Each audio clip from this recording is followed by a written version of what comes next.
Welcome back. Well, it's remarkably hot here today. It was in the 90s yesterday, the 90s today, and I think tomorrow and Monday, 90s. So I'm thinking it's probably only a matter of time before we are forced to retreat to the bedroom where it's much cooler to do these videos. But hey, while we're here, we're going to enjoy it.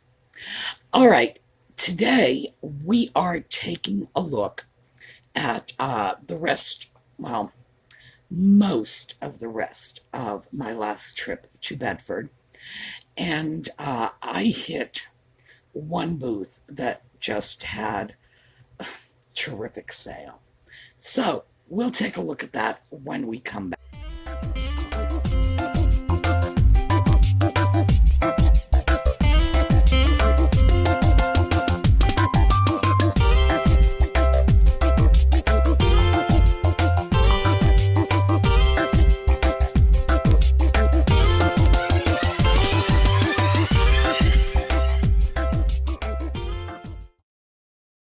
Well, this is a booth that I have shopped at before. You might remember the Takahashi plate, that big, beautiful Japanese plate, and I think it was something like 10 inches and, lovely piece, high-end Japanese import, $4. And this is also a place where I've picked up some very cute little rose medallion pieces, um, just really high-end items at very good prices. There's no telling what's going to turn up here. And the owner of the booth does seem to toss in a number of Asian import pieces. So obviously I'm gravitating toward this booth. And the last trip, I was going to say was no exception, but actually it really was an exception because I ended up grabbing 9 items from this booth for a total of $12 and change. I did the math. The average cost per item was $1.40, which frankly is better than most thrift store prices, especially given the nature of what I got. So let's start with taking a look at some of the items that were right on the aisle, the sort of you can't miss them items.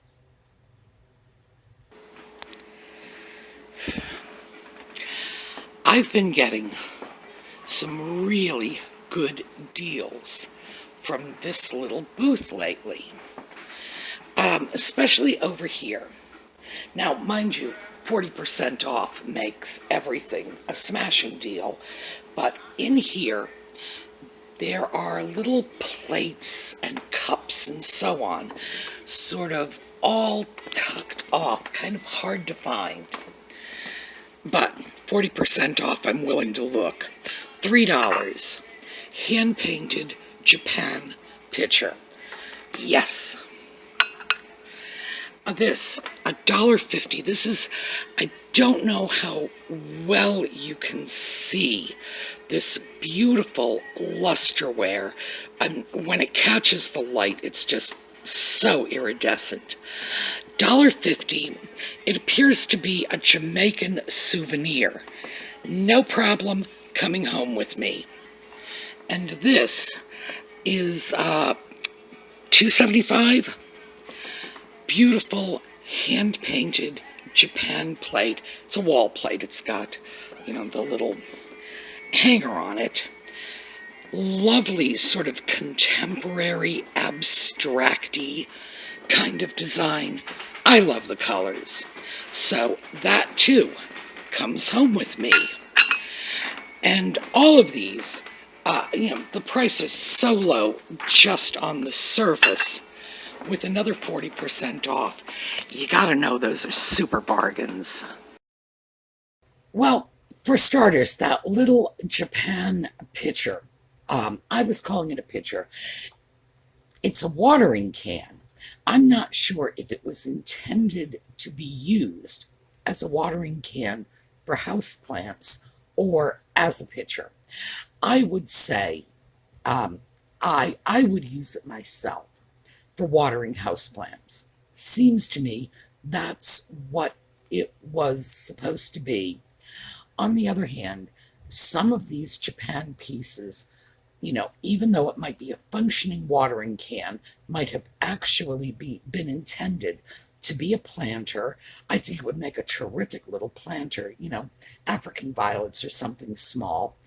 Nonetheless, nice piece, $3, good price by any estimation, and then 40% off on top of that. The little Jamaican plate. The reason I think this is a tourist item is the plate was marked Jamaica and not on the front, on the back. And I, I am not aware of a porcelain industry in Jamaica. Now I'm going to have to look that up and check and see. I mean, there's no reason they can't have a porcelain industry there. It's just that it seems odd to me, if they have, that I wouldn't have figured that out long ago, simply because, I'm an East Coast person and Jamaica's awfully close to the East Coast. I would think if there were a notable porcelain industry in my own backyard, I'd be aware of it. Although all kinds of things go on in my backyard I know nothing about. Groundhogs dug holes in my backyard. So you better believe I was scolding Audie the cat. His job is to keep the groundhogs out. I'd just as soon he didn't kill them, but his job is to chase them away. So some naughty little cat's been slacking off. So we're going to have to talk about that. So yeah, I guess things do go on in my backyard I'm not aware of. Anyway, I'm not sure what that whole thing means. I'm inclined to assume the plate was made elsewhere, that the Jamaica mark is where it eventually ended up. That and that palm tree design lead me to believe it might have been intended as a souvenir plate. But the iridescence of that lusterware is just gorgeous. Plate is relatively modern, I'm going to say 90s, but really nice piece of lusterware. So definitely glad to have that. That piece was $1.50, and that's the marked price. It's like 40% off after that. Then the Japan wall plate. That's an interesting piece. That is a very typical Japanese design, but a contemporary Japanese design. So I hesitate to say typical Japanese design because ordinarily when I use terms like that, I'm referring to the traditional Japanese types of porcelain designs, Imari, Kutani, Satsuma, etc. This is not. This is modern, contemporary Japanese design. It's remarkably beautiful, but it's their whole less is more sort of concept. Simple designs that are more dependent on nice colors and clean lines than a lot of very busy decoration. They're very simple pieces, very contemporary. So, deliriously happy with all of those pieces, but I was still working my way through that booth. So, let's take a look at what I found next. Same shop, more goodies. $4. Very sweet blue and off-white pitcher. Nice size, too. We're looking at about 6 inches. Not a creamer. This would be a milk pitcher, or maybe a syrup pitcher, but for serving more than just cream with the coffee. As I say, American Country, that's coming home with me. $2. This is a pretty little amber sort of carnival glass 3-lobed piece. For $2, yes. And $3.75. A little amber glass covered pitcher. That's coming too. And now this one, $2. This is beautiful. Lovely little plate with gold edging. Great little floral design. This is a booth that, if you are willing to crawl around and dig through things, which heaven knows I'm willing to do, you're going to find bargains in here. This section was over on the other side of the booth. The booth is framed by bookcases, which is pretty normal in antique booths when they just consist of open areas. You block off your booth with a bookcase, use the bookshelves to display your wares. So that's not unusual. The rest of the stuff that I picked up was on the opposite end. Now, this is a relatively small booth, I would say. We're probably looking at 8 by 10 maybe. And again, I had to sort of scramble around, dig through the stuff at the bottom, and but not all of it, because the first piece I spotted was that blue and off-white pitcher, and that was at eye level. So, given the fact that I was already very committed that day to getting pieces that would suit the needs of my American country buyers, and I'll mention more about that in a minute. Of course, I was drawn to that piece, traditional sort of onion design on the pitcher, very traditional style. Nice piece. That was $4 whole. And again, 40% off. The carnival glass piece, I'm going to have to check the condition. It looked like there might have been a little rubbing to the carnival glass, but again, it was just a little over $1. It was $2, 40% off. So, we're looking at $1.20. For $1.20, I can forgive a little bit of wear on the piece, but I want to check and make sure there really is wear, and it's not a question of, it just needs a bath. The covered amber glass pitcher, and that was $3.75. That is definitely a nice looking piece. I was absolutely pleased to be able to grab that, because that's a piece that is not style dependent.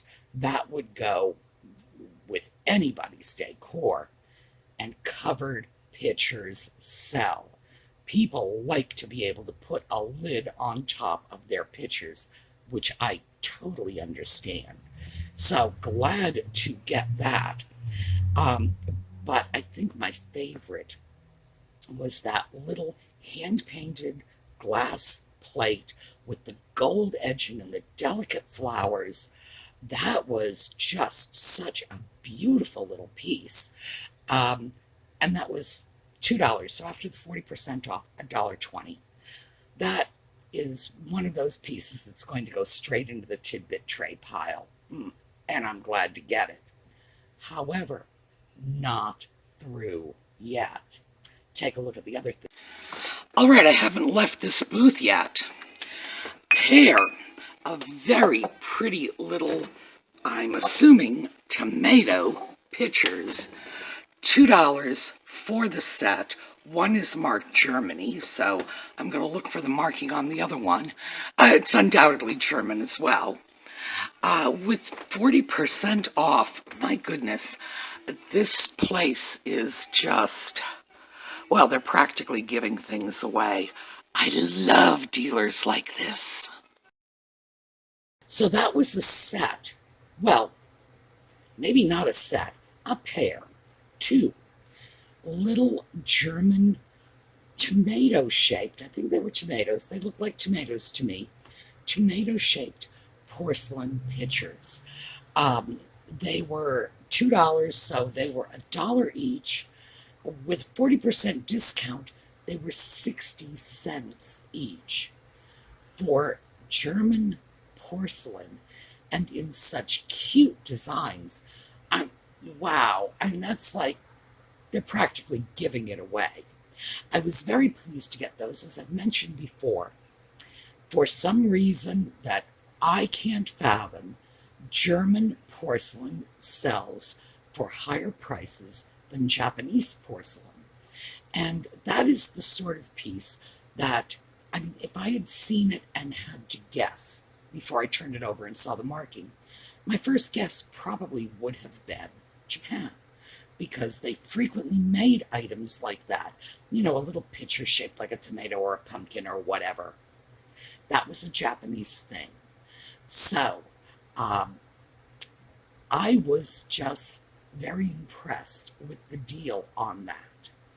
Now, when I turn pieces like that in my Etsy shop, I don't care if they're German or Japanese, I list them according to what I think they are worth, and not, oh, it's German, so I'm going to charge more because, you know, I don't think it's worth more.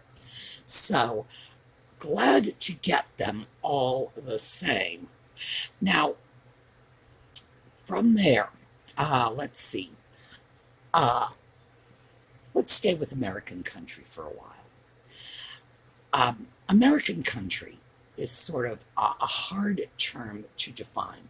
It's a catch-all term.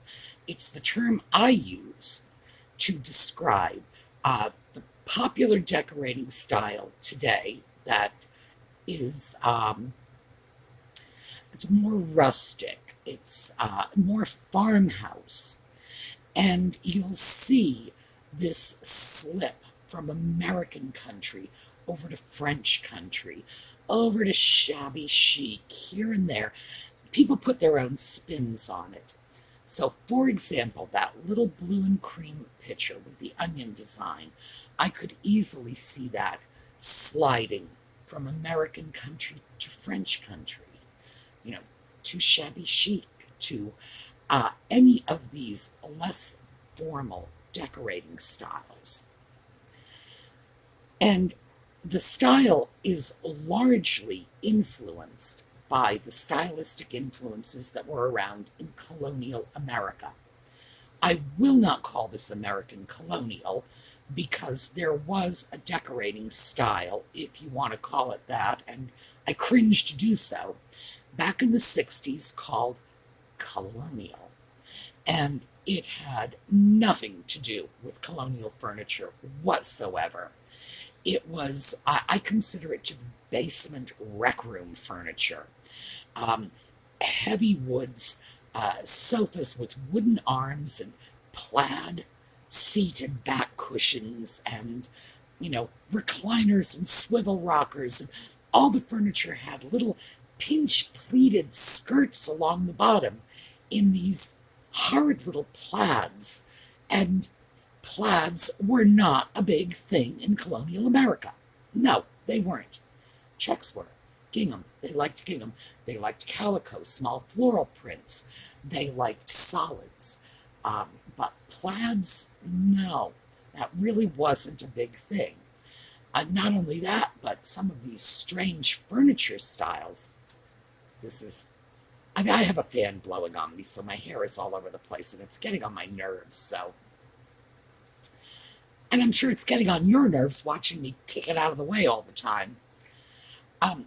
Anyway, the styles that you had in colonial America had nothing whatsoever to do with the styles we saw in the 1960s called colonial furniture. So I'm very reluctant to slam that label on the really pretty and sometimes very authentic styles that comprise American country. It's things like, you know, milk jugs, milk painted furniture, which is not really related to milk jugs. It's just the strong use of dark colors, dark slate blues, sometimes hunter green, dark blood reds, as opposed to fire engine reds. It's a very comfortable style. As I've mentioned many times, I'm sure, I have friends who decorate in that style, and I love their homes. It's not my style, but I love their homes. They are, boy, if I want to go take a nap in someone's living room, those are the living rooms I want to go take a nap in. They are just so warm and inviting. You really do feel like you could just walk in and take your shoes off. So I think it's a great decorating style, especially if you do a lot of entertaining. Boy, you can just make your guests feel right at home. So I like it.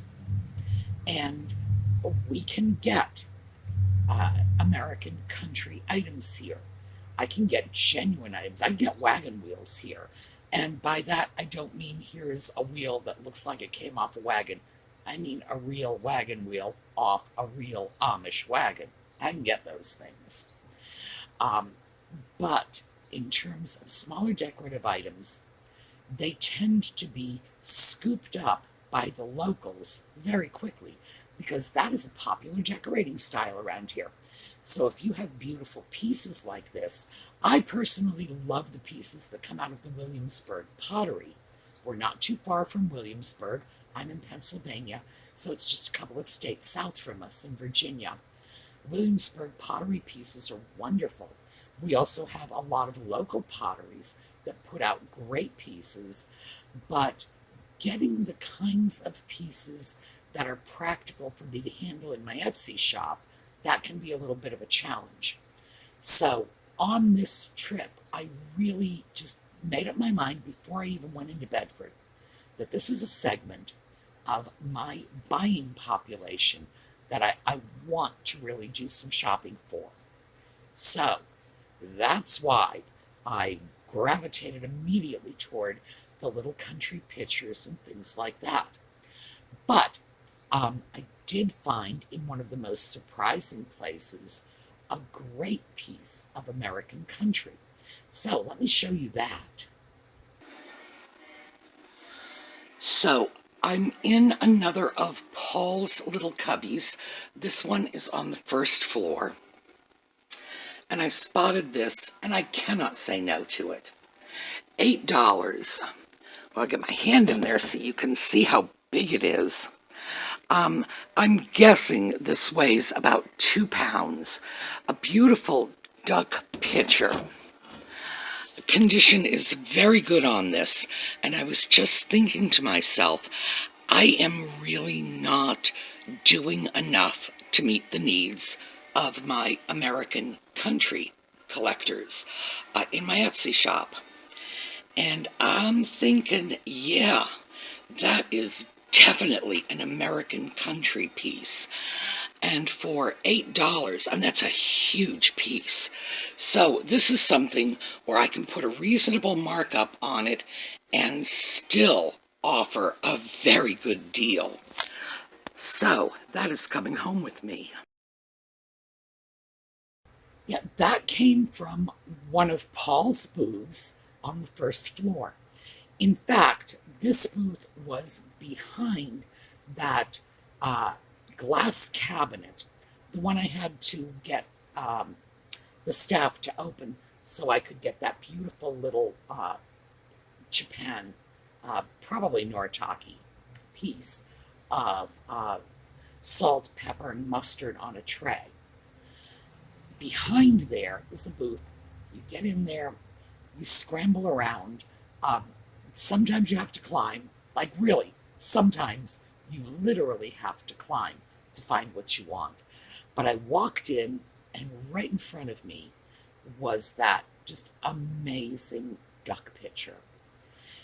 And I was struck immediately because, of course, this is exactly the sort of thing I have been looking for. Something really unusual that would do very well in an American country setting, a farmhouse kitchen, something like that. $8. And Paul doesn't usually price his things at $8. I think I've told you this before. He likes to end them in nines, 9, 19, 29. But nevertheless, great piece. And given the size and quality of that piece, I was really impressed. That's a bargain. And so I felt like I was really sort of targeting in on what I was looking for. Now, I'm running out of time, but I did get a few more pieces that were American country, but a few more other different, interesting, got some Art Deco pieces. So I will save that for another video. All right, stay cool, folks. Well, as you can see from the fan, I'm doing my best. Stay cool. I will see you all Thursday night for Just Chatting, and then we will pick up again Friday morning. So enjoy the week. I will see you soon.